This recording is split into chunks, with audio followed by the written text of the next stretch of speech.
look good. You always look good. You look extra good tonight. You're Thank smiling you. so much. Is it because you finally got a car? I know you've been agonizing over what kind of car to get. Actually, I've had a car. I have a 1966 Dodge Coronet. It's Okay.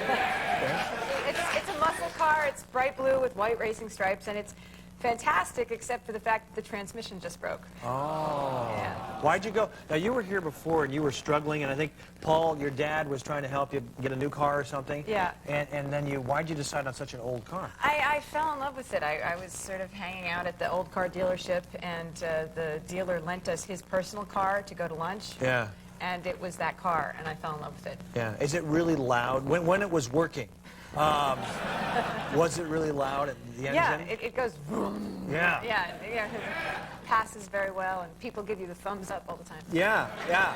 I didn't know women were into that as much as men were, you know? So you're into the loud engine and the accelerating and the gunning it, and maybe at stop signs just punching it, right? Well, people pull up next to me and they want to race. Yeah. So sometimes I take them on. Yeah.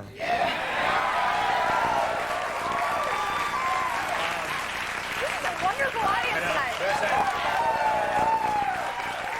Let's go back a few years. I think just a couple years. You were in college in the Ivy League. And then you went, what'd you major in? East Asian languages and civilizations, Chinese studies, basically. So and you speak fluent Mandarin. It's not so fluent anymore, but it was. Can I throw you one line I want to hear? Look at Mike's tux. Doesn't it look great? Is that a no? I don't know the word for tuxedo. No? No. How would they say Mike in Mandarin? Like my gu or something. Okay. Yeah, they just take your name and they kind of fit it into their syllables. Butcher it. Yeah, that's what they do. But where did you live after college? You lived somewhere like... Well, I lived in Beijing for 8 months during college, actually, and then I took a semester off, and I stayed on and worked while I was there. And what kind of work were you doing in Beijing? I edited English language magazines that were translated from Chinese, and I tried to make... it was like the English was weird, like they were talking in one thing about electric brainwashers, and I got very worried because I was like, this is not something that the... outside of China market is going to be very interested in. Yeah. and then I realized when I looked it up in the dictionary that what they really meant was computerized dishwashers, because Dian now is electric brain. Oh.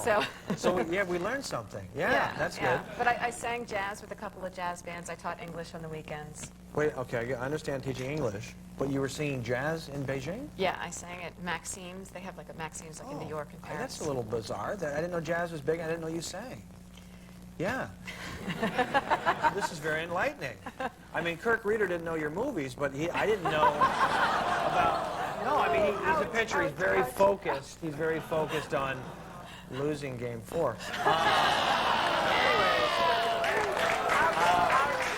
It's so much fun. We taped the show in California. We have the Angels and the Giants, and of course, I want it just a good series. I don't care who wins, but it's fun to watch the fans go at it. Do you guys even care about baseball? I've seen one game in my life. Okay. Do you remember the teams? It was in New York. Yeah. I don't know if it was I think it was the Yankees' first game of the season, but it might have been the Mets. I don't know.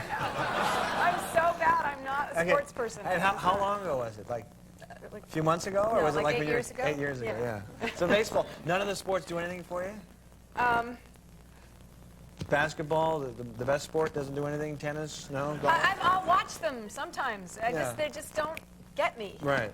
Yeah. Well, that's understandable because you're into muscle cars, and that's enough right there. You know, the movie, by the way, The Gray Zone, which is a powerful film. We'll talk about it. But where you shot it in Bulgaria, and you stayed. Tell them the hotel you stayed at. It was this place called the Castle Hotel Frankhoff, which had a casino downstairs and a lot of sort of disreputable kind of gangsterish people hanging around all the time. Yeah. And great tourism promotion yeah. here. Did the producer of the film hand-pick this hotel? It was the best hotel in Sofia. Uh-huh. Was there, someone also told me, research said there may have been a brothel right around there, or part of the hotel? All I know is that every day there were sort of very scantily clad young women with like white ankle boots sitting in the lobby, kind of looking expectantly for people. Yeah. And I don't think they were, the hotel. Yeah, they were.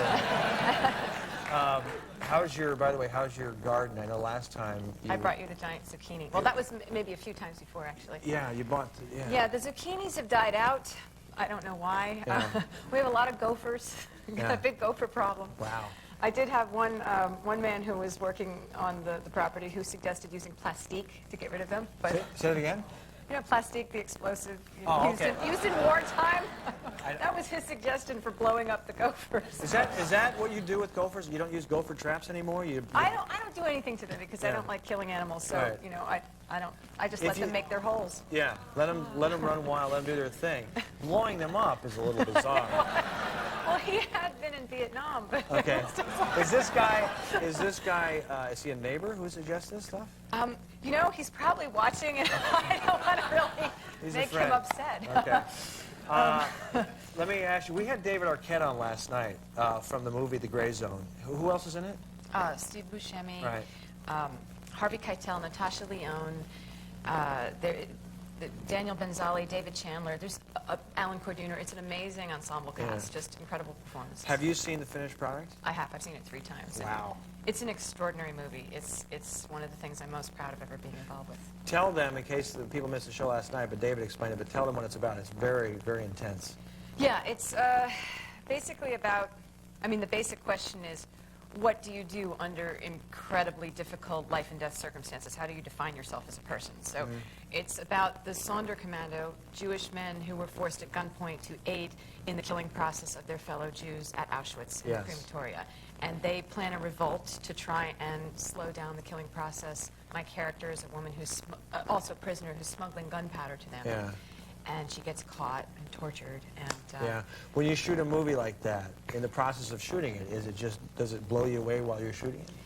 It does make you, you know, very sad. I mean, you try and put it into the work, but, I mean, we had an extraordinary amount of, I don't know, like, we felt we were walking on holy ground because we were depicting a story in which so many people had died in history. Yeah. And, you know, it was more than a movie for us. It was more like doing something a little bit more important than a movie. Yeah. Well, good luck with it. I've heard a lot of good things about it. Oh, thank you. It's an incredible experience, and I urge people to see it. Okay. Nice to see you again. Nice to see you, All too. right. Mira Sorvino. Right back.